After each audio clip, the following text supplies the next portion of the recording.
Viewers, cometh the hour, cometh the man. The Prime Minister, Narendra Modi, now driving into the BJP headquarters in the capital on Deen Dayal Upadhyay Marg, and he is going to be received by the President of the Bharatiya Janta Party, Mr. JP Nadda.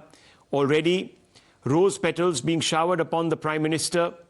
These are momentous scenes, and after every election, whether the BJP increases its footprint or consolidates its position, the Prime Minister always comes to the Bharatiya Janta Party headquarters to talk a little bit about why his party has done well, or even when the party has underperformed, to enthuse the party cadre. Let's boost the net up a little bit on that.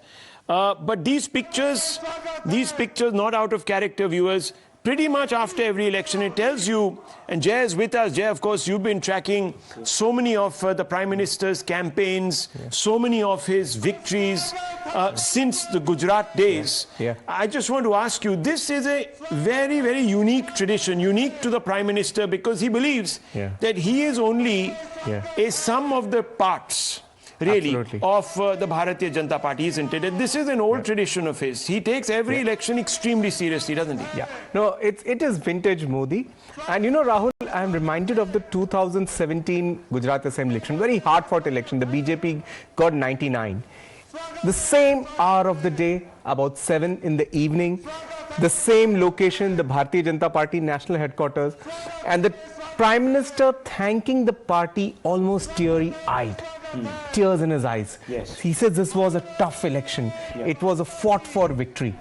It shows so much about his organic bonding to the party and the fact that, see, this is India's, I would say, even within the Bharatiya Janta Party, the first Prime Minister who sees himself very much as a product of the party. This is not a persona separate from the party. He's a product of the party. Which is so unlike some of the other political parties that are actually family-run fiefs, and they think that they belong to a different strata, class, classification, isn't it? I mean, there is some sort of, you know, a social or a spatial, rather, I would say, a spatial differentiation seen between the leader and the cadre. In the other parties, but not here. But not here. Here he is, as I said, a sum of the parts. And, you know, there's another important message that he gives. Mostly when the leaders win, they would hold a press conference, they would go to television channels. He first goes to the party headquarters. And you know, in 2007, if I'm not mistaken, after that very quarrelsome election, where Sonia Gandhi called him Maut Ka Saudagar in the run-up to that state election in Gujarat, I remember him coming to the party headquarters, and the first thing he did was to go up to that balcony, if you remember. And the entire cadre was there, and he really... First of all, he got out of his vehicle. Of course, it was heavily protected, etc. But he still managed to move amongst some of the cadre. And then he came up, and a large number of people sort of rushed to him. And they said that this has been a momentous occasion for the party, etc. So here, of course, viewers, the Prime Minister now walking through the BJP headquarters. He's going to go to the courtyard at the back. There's Union Home Minister Amit Shah, who's, of course, in some ways the master strategist. This election also, let's just talk a bit of the people behind this election. Himanta Biswa Sarma, perhaps not here right now. You can see some of the other office bearers. The Vice President there of the BJP. Rahul, it's very much like a general, after he wins the battle, he goes to meet his troops. You know, even if you look at history, you know, if you look at Alexander, you know, when he lost some of his dearest friends in the battle, he had the horse's manes sheared, right? I mean, that's the sort of umbilical cord-like attachment the Prime Minister has to his party. Now, let me, you know, it's been a great day for the Bharatiya Janta Party. Months before the 2024 final Lok Sabha battle, the party is, excuse the pun, in pole position. Now, those who are hoping to provide a national alternative are floundering. Are literally floundering, whether it is the Congress or the TMC. Now, before I explain why yet another election has confirmed that Ek Modi is sab pe bhari, let us look at some of the numbers from the 3 states. And we're just going to put the numbers out on the side. We're not going to, of course, overpower the visuals with the numbers, but very quick. The saffron wave that has swept the northeast has also drowned the prospects and hopes of anti-BJP bloc, hoping to forge a united front to challenge Modi. Congress and left have got a reality check from the three northeastern states. The TMC has picked a few seats, but it failed to dislodge the BJP as it promised to do so. Let's have a look at some of these numbers. On your screens, look at the BJP. In 2018, 9.62% of the vote share in Meghalaya, and now at 9.24, holds Meghalaya. This is interesting, isn't it? Yeah. See, it's been the incumbent party. Yeah. The senior party in the coalition, the NPP, actually launched a no-holds-barred vicious campaign against the BJP in the last 1 year. Yes. Yeah. Yet the BJP was risk-proofed against incumbency. I'll come to that. You know, that's a very important point. Mind those words. Risk-proofed against incumbency. And we'll tell you why in just a few moments. Nagaland, look at this, viewers. In Nagaland, an increase in about 3.5% of the vote share. Also here, it was staring at an incumbency disadvantage. In Tripura, while the vote share has come down, and so has the seat share, it has come back. And it has come back because there was an important intervention made, as you know. And it hasn't lost. As far as... Not only that, it has withstood the onslaught of the Tripura Muthak, the party of Pradyut Dev Burman. You know, its ally, the IFPT, almost could not withstand that onslaught. It was reduced from 8 to 1, but not the BJP. It yet ended up retaining a 90% figure of what it had before. I'll come to those statistics. Mind these statistics, viewers, because we're going to explain them further. Let's look at the seats. In Meghalaya, the BJP holds two seats. Like last time. In Nagaland, again, it holds 12 each in both the elections. In Tripura, down by 4. This is as per 7 p.m. The numbers are still sort of now obviously crystallizing. We're just waiting for the official EC announcement. But this is how things stand. Very creditable. Back perhaps in 3 states. We're already being told by Himanta Biswa Sarma, who's the coordinator of the NEDA, that Conrad Sangma. Yeah, they've had confabulations earlier. They might have had all this bad blood, but they're coming back together. They're coming back together. And there's not going to be a problem. No, even the numbers in Meghalaya are very eerily similar to the previous assembly, but for the NPP's gain. So it's more or less clear that it is the previous coalition which would give you a stable government. So just let's flip this. As we look at these pictures, let's just flip this. What has happened to the Congress? Let's look at Tripura. 1972, viewers. 41 seats in Tripura. In 2018, 0. It's been on a downslide. Let's pull out that graphic. There you can see it. 41 seats. In a matter of about 50 years, the Congress disappears. In 2023, 3 seats. And 2018, 0 seats. In Nagaland, 53 to 0. The Congress just being completely decimated. In Meghalaya, let's look at Meghalaya on the screens now. That of course is Nagaland. But let's just go very quickly to Meghalaya. Let's have a look. That's right. That's Meghalaya there. Again, from real heights, the party down to 5. So in 3 states, the grand total is about 8. 8 out of 180. 8 out of 180. Viewers, that's really telling you a story, and this is all happening at the back of the Bharat Jodo. Meghalaya TMC, the TMC, 5 seats. It was there in the contest, as it said, to wipe out the BJP. It gets only 13% of the vote share. In Tripura, 0 seats. It was supposed to win. It said, we are going to win. So the parties that have promised to challenge Modi in 2024, not really getting off the mark even, in a manner of speaking. Yes, they've got a few seats. You can count them on one palm. Fingers of one palm. And that speaks a lot.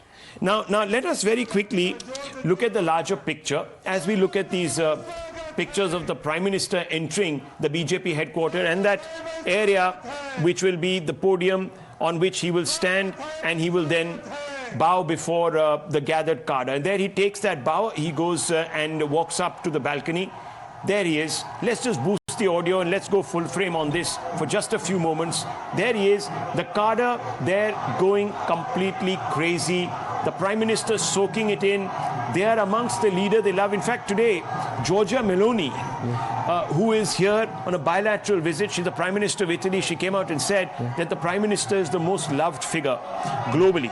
So he is obviously Teflon in India, but also now locally and now globally. So, you know, he always says, think local, go global. So there you have it. He's worked it out on his own brand. Yes, his own brand. Yeah, it's a global brand. It's popular in India and it's popular abroad. Now let's very quickly, let's have a look at why we are saying that the BJP has today got to that place. And I'm not being insincere, where it is blitzing the opposition and has positioned itself to dominate the 2024 elections. Now pay attention to these hard facts, viewers. I never keep the hard facts from you so that you are in a better position to make up your own mind, informed decisions on the basis of this. And let me just quickly run you through some of these facts. And these are very, very important. The BJP stands de-risked. These are the words that you were using earlier. We paraphrased you. BJP stands de-risked from anti-incumbency in Tripura. Its ally, IPFT, has lost 7 out of 8 seats. BJP has lost only 4. Retention rate is over 90% in Tripura, where it faced monumental anti-incumbency, viewers. Monumental. Let's look at the other point. BJP even holds ground in Nagaland, manages to inject MLAs from friendly parties. And just before that, in Tripura, BJP is, in spite of anti-incumbency, withstood the challenge from the newly founded Tripura Motha Party of Pradyot Dev Burman. So even that has happened. And in Nagaland, manages to inject MLAs from friendly parties, LJP, Mr. Paswan's LJP, and also RPI Athavale, strategically squeezes out the Congress. That's been the beauty of this. In Meghalaya, let's go to the next one. In Meghalaya, the BJP has expanded beyond Shillong. Absolutely. From a Shillong-centric party, if you look at the places where it's runner-up, it's about 7 or 8 seats, and they're across the state. Many of them in the Garo Hills. There it is, the Prime Minister standing up, almost on cue, taking in the plaudits. Now he's obviously being given that huge big garland. And there's Mr. Nadda on one side, and of course the able strategist, the Chanakya of our times, Amit Shah, on the right. Now BJP has won only 3 seats, but has come second in a sizable 7 to 8 seats. We'll just stick with me and Jay right now for a few moments. BJP has also very importantly retained its vote share in Meghalaya. So this is very, very important. BJP's vote share has gone from 1.5% in Tripura to 38.9% in just 10 years. Look at the growth. 1.5 to 38.9. BJP's vote share has gone from 1.3 to 9.3% in Meghalaya in 10 years. Note this down, viewers. These are important facts. Look at the growth of the party. In Nagaland, BJP's vote share has gone from 1.8 to 18.8% in 10 years. Rahul Gandhi's Bharat Jodo message hasn't galvanized the Congress. In Meghalaya, Congress is down from 21 to 5 seats in 5 years. Congress's vote share has crashed from 34.8% to 13.17% in 10 years. This is a huge, unfortunately, I don't like to use these words, but an evisceration really of the Congress. Violent words, absolutely. But I mean, I'm getting a very engineering sort of definition for Congress's Bharat Jodo Yatra, and I think it is correct. The Bharat Jodo Yatra was a very technical implementation of an academic idea. I mean, what was broken that needed to be fixed, nobody knows. But yes, there was an academic idea and it was a technical implementation. And it hasn't struck a chord. People are not lining up for the Congress to endorse that message. Forget the people. It has even failed to revitalize the party. The whole debate starts there. Well, obviously, that can only happen when there are deep reforms. Let's just continue with this. In Nagaland, Congress has gone from king to zero in just 15 years. Congress's vote share has dipped from 25% to 3.5% in 10 years, viewers. It is staring at ignominy, an exit from the state. Satraps have quit the Congress to prosper. Pradyot Devaram's Tripura Motha Party has outstripped its parent Congress, bagging 13 seats. Congress vote share has sunk from 8.5% to 8.5% from 36.5%. Absolutely, since the last 10 years. In the last 10 years. It's again... No, and this on is the a margins. former state president of the Congress. Yes. Stays there for 3 months and say, you know what, I don't think things are working right. Let me try out a startup on my own. And he succeeds in 3 years. A startup in 3 years outside of the Congress. And this is, you were mentioning this point earlier. Satraps have quit the Congress in 96 when the Tamil Manila Congress, with Chidambaram, etc. When that walked out, Mamta exited in 1998, Sangma and Pawar in 1999, YSRCP in 2014, and mind you, where are all these leaders? They're doing fantastically well out of the Congress ecosystem. Former Congress Satrap is now the Chief Minister of Tripura. In BJP. So and the Chief Minister of Assam as well. So why do all these people do so well outside of the Congress and not within the Congress? Yeah, absolutely. See, that is the question. Is the Congress able to provide that soft infrastructure for growth to nourish its own human resource? And ironically, the biggest evidence of its failure is that when the same human resource is planted or even I would say grafted elsewhere, like grafting a leaf, it seems to blossom. So that is the real question for the Congress party today. That is the big question, and that question, viewers, is obviously up for discussion.